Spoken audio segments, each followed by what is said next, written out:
Duodécimo grado, Escuela de Pastoral. Lección 17.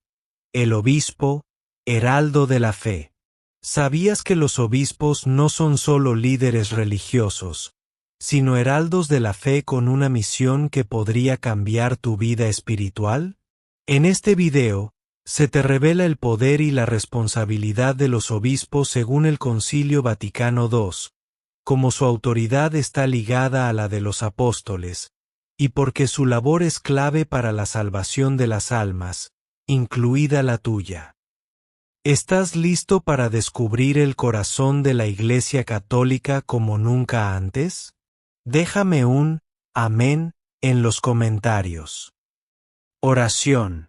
Oh Trinidad Santa, Padre Eterno, Hijo Redentor y Espíritu de verdad, que en la plenitud de los tiempos suscitaste a los apóstoles como columnas de fuego y a sus sucesores, los obispos, como antorchas encendidas en la noche del mundo, para que la llama de tu evangelio no se apagara jamás en el corazón de los hombres.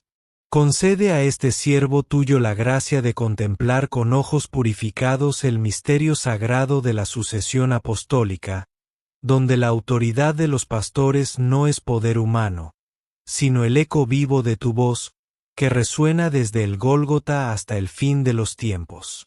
Que al meditar en su misión, enseñar con la claridad de Cristo, santificar con el fuego del Espíritu, regir con la mansedumbre del buen pastor, mi alma se postre ante la sabiduría oculta en lo simple, que son vasijas de barro elegidas para custodiar el tesoro de tu revelación, heraldos que proclaman no sus palabras, sino la palabra que es luz, camino y vida.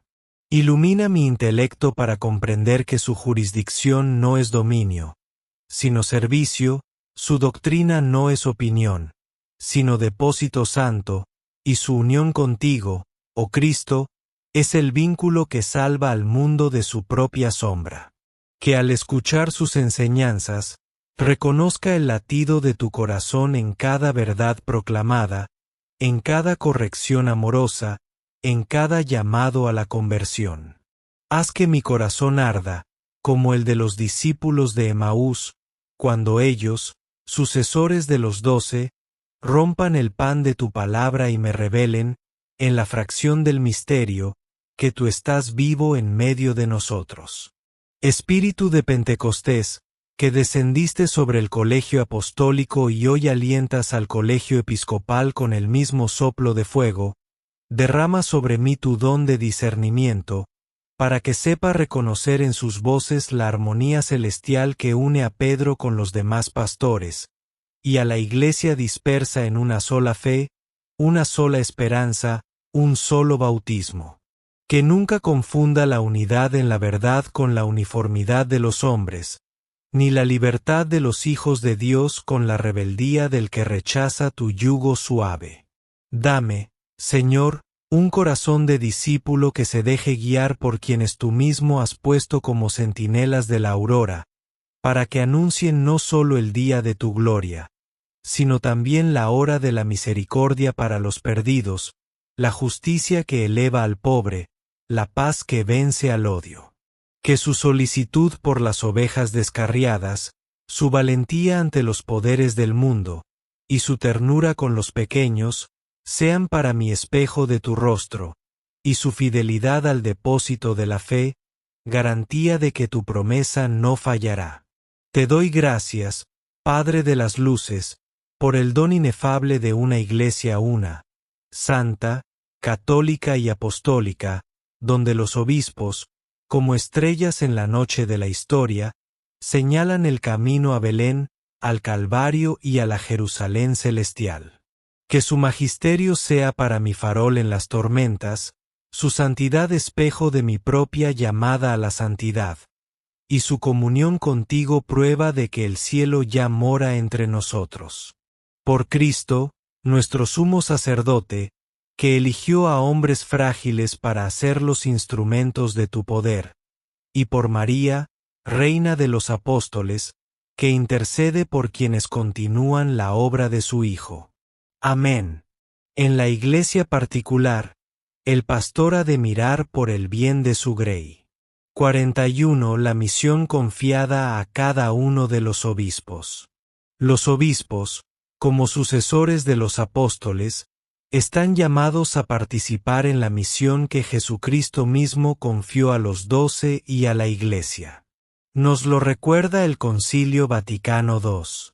Los obispos, en cuanto sucesores de los apóstoles, reciben del Señor, a quien ha sido dado todo poder en el cielo y en la tierra, la misión de enseñar a todas las gentes y de predicar el Evangelio a toda criatura, a fin de que todos los hombres consigan la salvación por medio de la fe, del bautismo y del cumplimiento de los mandamientos. Lumen Gentium 24. Según el texto conciliar, es una misión que los obispos reciben del Señor, y que abarca el mismo ámbito de la misión de los apóstoles. Compete al colegio episcopal en su conjunto, como se vio en la catequesis anterior. Sin embargo, es necesario agregar que la herencia de los apóstoles, como misión y potestad sagrada, se transmite a cada obispo en el ámbito del colegio episcopal.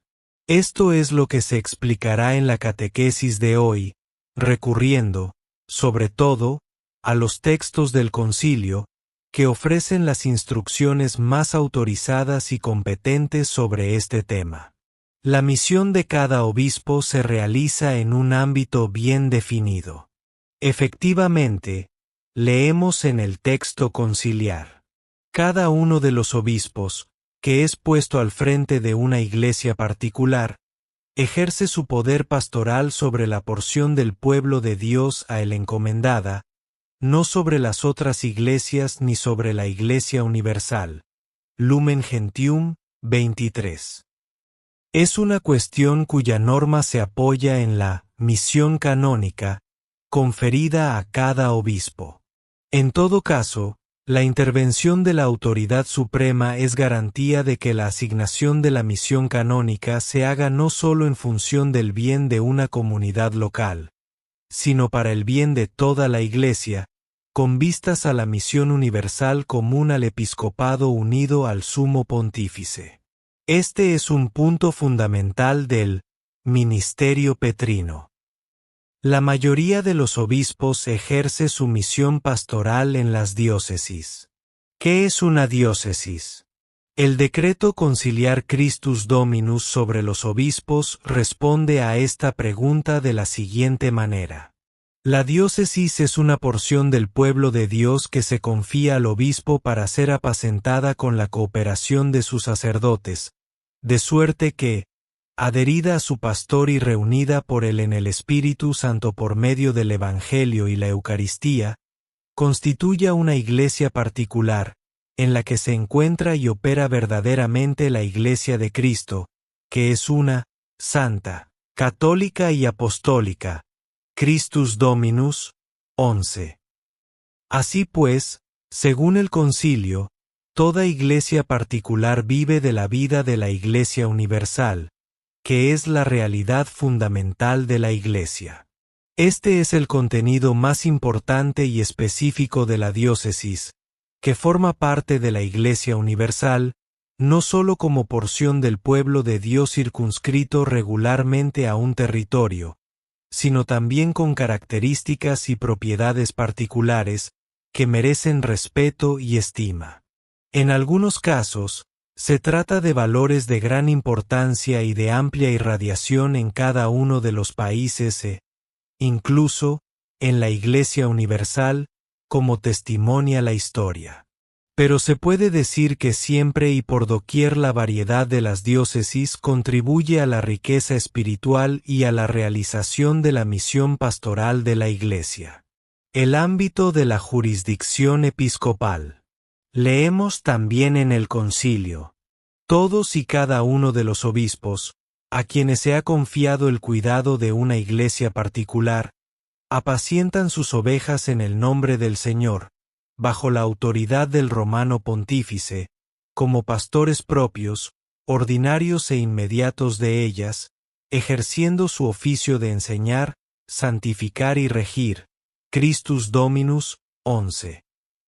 La jurisdicción de los obispos sobre la grey a ellos confiada es, por tanto, propia, ordinaria e inmediata.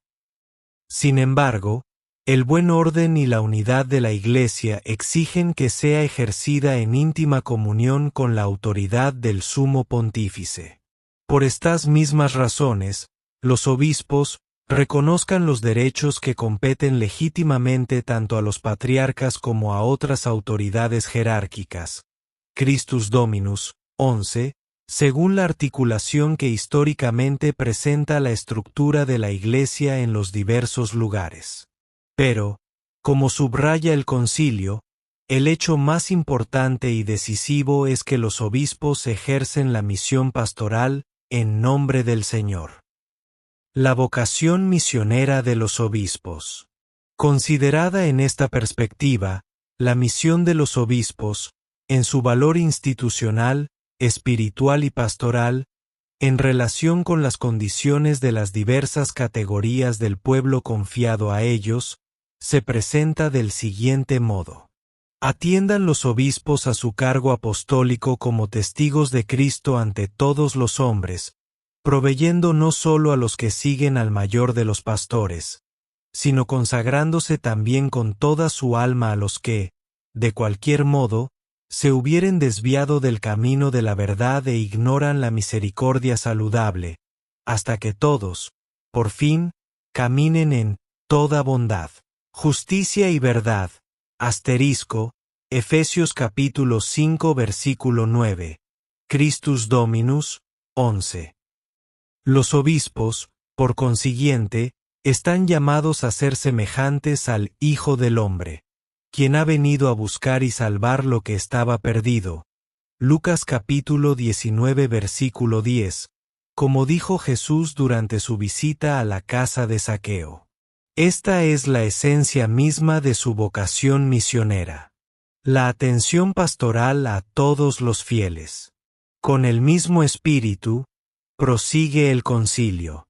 Téngase solicitud particular por los fieles que, por la condición de su vida, no pueden gozar suficientemente del cuidado pastoral común y ordinario de los párrocos, o carecen totalmente de él, como son la mayor parte de los emigrantes, los exiliados y prófugos, los navegantes por mar o aire, los nómadas y otros por el estilo. Promuévanse métodos pastorales adecuados para fomentar la vida espiritual de quienes, por razón de vacaciones, se trasladan temporalmente a otras regiones. Christus Dominus, 18.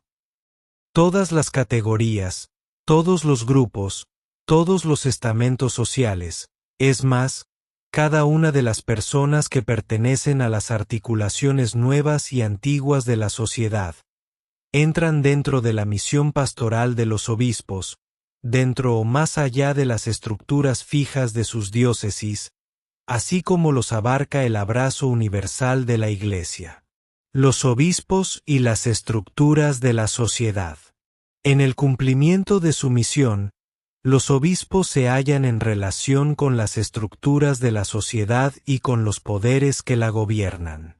En este campo, están llamados a comportarse conforme a las normas evangélicas de la libertad y la caridad, observadas por los mismos apóstoles. En todos los casos, vale lo que los apóstoles Pedro y Juan dijeron delante del Sanedrín. Juzgad si es justo delante de Dios obedeceros a vosotros más que a Dios. No podemos nosotros dejar de hablar de lo que hemos visto y oído. Hechos de los Apóstoles capítulo 4 versículos 19 a 20. En estas palabras está formulado claramente el principio de acción para los pastores de la Iglesia respecto a las diversas autoridades terrenas, válido para todos los siglos. El concilio enseña a este propósito. En el cumplimiento de su cargo apostólico, que mira a la salvación de las almas, los obispos gozan de suyo de plena y perfecta libertad e independencia respecto de cualquier potestad civil. No es lícito, por tanto, impedir directa o indirectamente el ejercicio de su cargo eclesiástico, ni prohibirles que se comuniquen libremente con la sede apostólica y otras autoridades eclesiásticas y con sus propios súbditos. Sin duda, los sagrados pastores, al consagrarse al cuidado espiritual de su grey, favorecen también realmente el provecho y prosperidad social y civil, uniendo para este fin su acción eficaz con las autoridades públicas, de acuerdo con la naturaleza de su oficio y como conviene a los obispos, e inculcando la obediencia a las leyes justas y el respeto a los poderes legítimamente constituidos. Christus Dominus, 19. Los obispos auxiliares y coadjutores. Hablando de la misión y de las tareas de los obispos, el concilio aborda también la cuestión de los obispos instituidos como auxiliares del obispo diocesano. Para procurar debidamente el bien de la grey, algunas veces han de ser nombrados obispos auxiliares, porque el obispo diocesano no puede desempeñar por sí mismo, tal como lo pide el bien de las almas, todas las funciones episcopales, ora por la excesiva extensión de la diócesis o el excesivo número de sus habitantes, ora por las peculiares circunstancias del apostolado o por otras causas de distinta índole. Es más, alguna vez, una necesidad especial pide que se nombre un obispo coadjutor en ayuda del propio obispo diocesano. Christus Dominus, 25. El obispo coadjutor es nombrado, por norma, con derecho a sucesión del obispo diocesano en funciones. Pero más allá de la distinción de naturaleza canónica, está el principio al que se refiere el texto conciliar, el bien de las almas. Todo y siempre se debe disponer y realizar según la suprema ley, que es la salvación de las almas. La colaboración entre obispos. Con miras a este bien, se explican asimismo las sucesivas leyes conciliares. Como las necesidades pastorales requieren más y más que determinadas funciones pastorales se rijan y promuevan concordemente, conviene que, en servicio de todas o de varias diócesis de una región o nación determinada, se constituyan algunos organismos que pueden también encomendarse a los obispos. Christus Dominus, 42. Quien observa la realidad estructural y pastoral de la Iglesia de hoy en los diferentes países del mundo puede darse cuenta fácilmente de la realización de estas leyes en no pocos organismos creados por los obispos o por la misma Santa Sede, antes y después del concilio, en particular para las actividades misioneras, asistenciales y culturales. Un caso típico y bien conocido es el de la asistencia espiritual a los militares, para la cual el concilio dispone la institución de especiales ordinarios. Como se debe especial solicitud al cuidado espiritual de los soldados, por las peculiares condiciones de su vida, eríjase en cada nación, según se pudiere, un vicariato castrense. Christus Dominus, 43. La unión y colaboración entre obispos. En estos nuevos ámbitos de actividad, a menudo complejos y difíciles, pero también en el normal cumplimiento de la misión pastoral en cada una de las diócesis confiadas a ellos, los obispos tienen necesidad de unión y colaboración entre sí, en espíritu de caridad fraterna y solidaridad apostólica, como miembros del colegio episcopal en la realización concreta de sus tareas grandes y pequeñas de cada día. También esta es una declaración del concilio. Señaladamente en los tiempos modernos, no es raro que los obispos no puedan cumplir debida y fructuosamente su cargo si no unen cada día más estrechamente con otros obispos su trabajo concorde y mejor trabado. Christus Dominus, 37. Como se ve, la unión y la colaboración se señalan siempre como el eje central del trabajo pastoral. Se trata de un principio eclesiológico al que tenemos que ser cada vez más fieles si queremos la edificación del cuerpo de Cristo, tal como la quiso San Pablo, Efesios capítulo 4. Versículo 12, Colosenses capítulo 2 versículo 19, 1 Corintios capítulo 12 versículos 12 y siguientes, Romanos capítulo 12 versículos 4 a 5, y con él todos los auténticos pastores de la Iglesia a lo largo de los siglos. 42 Los obispos, heraldos de la fe, en la predicación del Evangelio. La predicación del Evangelio como primera función. El Concilio Vaticano II describió la misión de los obispos no solo como colegio, sino también como pastores asignados personalmente a las diversas diócesis. Queremos considerar ahora los elementos esenciales de esta misión, tal como los expone el mismo concilio. El primer elemento es el de la predicación autorizada y responsable de la palabra de Dios. El concilio dice: entre los principales oficios de los obispos se destaca la predicación del Evangelio, Lumen Gentium 25. Es la primera función de los obispos, a quienes se confía, como a los apóstoles, la misión pastoral del anuncio de la palabra de Dios. La Iglesia, hoy más que nunca, tiene viva conciencia de la necesidad de la proclamación de la buena nueva, tanto para la salvación de las almas como para la difusión y el establecimiento de su propio organismo comunitario y social. Recuerda las palabras de San Pablo: pues todo el que invoque el nombre del Señor se salvará. Pero, ¿cómo invocarán a aquel en quien no han creído? ¿Cómo creerán en aquel a quien no han oído? ¿Cómo oirán sin que se les predique? ¿Y cómo predicarán si no son enviados? Como dice la Escritura, cuán hermosos los pies de los que anuncian el bien. Romanos capítulo 10 versículos 13 a 15. Los obispos como heraldos de la fe. Por este motivo, el concilio dice que los obispos son heraldos de la fe, y que, como tales, hacen que la fe del pueblo de Dios crezca y dé fruto. Lumen Gentium 25.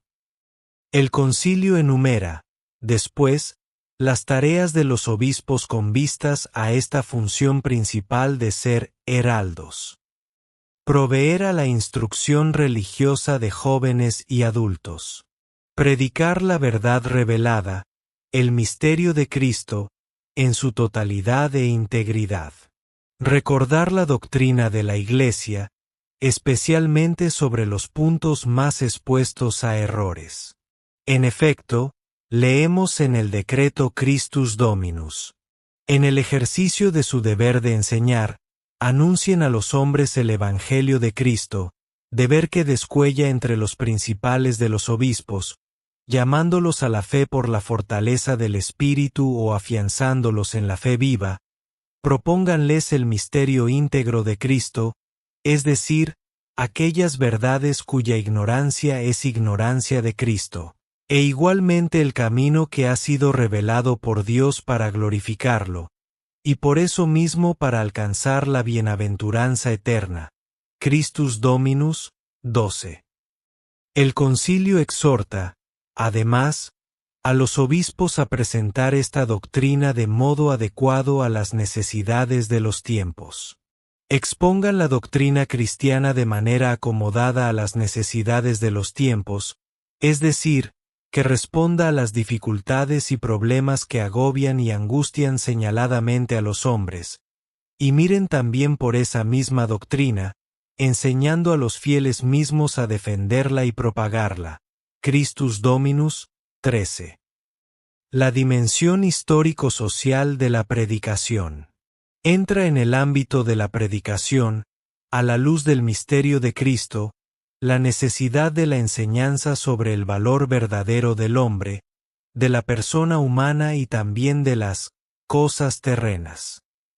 De hecho, el concilio recomienda: muéstrenles, además, que las mismas cosas terrenas y las instituciones humanas se ordenan también a la salvación de los hombres, y, por ende, pueden contribuir no poco a la edificación del cuerpo de Cristo. Enseñen, consiguientemente, hasta qué punto, según la doctrina de la Iglesia, haya de ser estimada la persona humana con su libertad y la vida misma del cuerpo, la familia y su unidad y estabilidad y la procreación y educación de la prole, la sociedad civil con sus leyes y profesiones, el trabajo y el descanso, las artes e inventos técnicos, la pobreza y la abundancia de riquezas.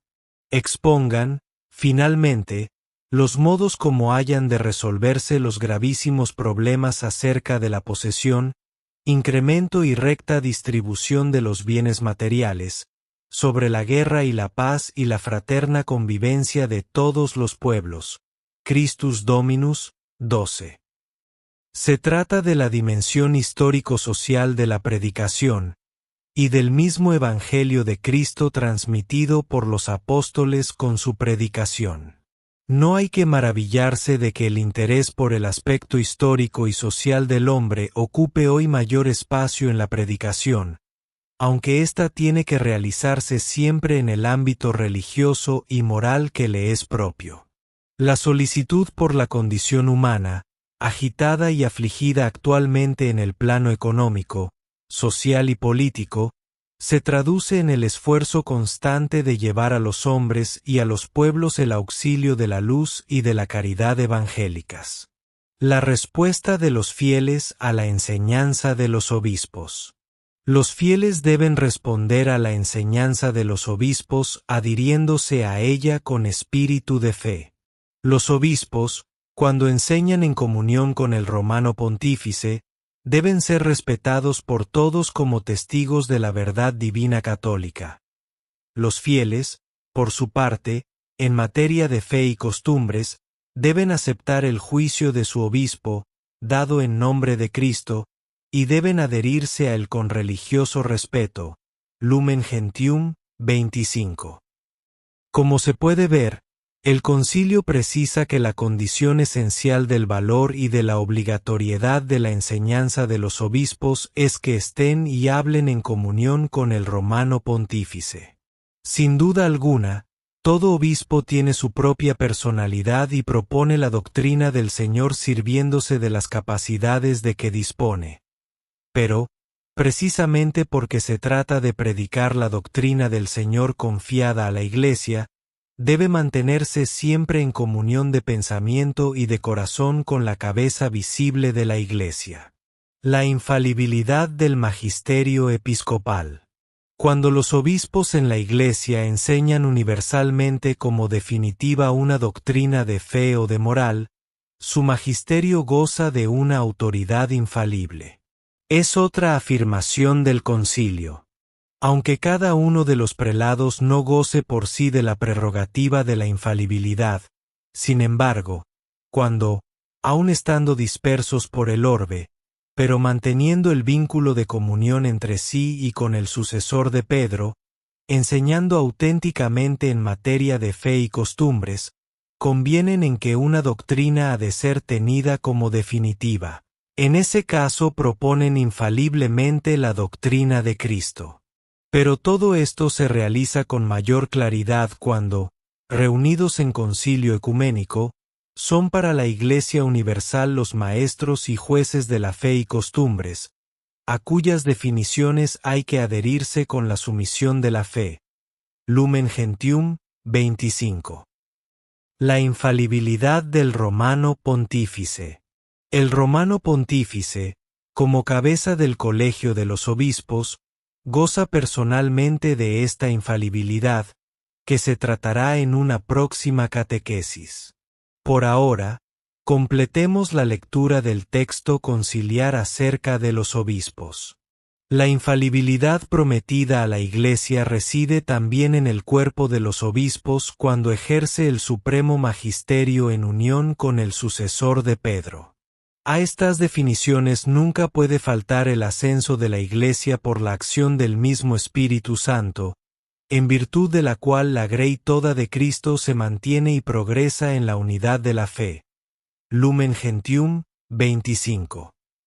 El Espíritu Santo, que garantiza la verdad de la enseñanza infalible del cuerpo de los obispos, favorece también con su gracia el ascenso de la fe a la Iglesia.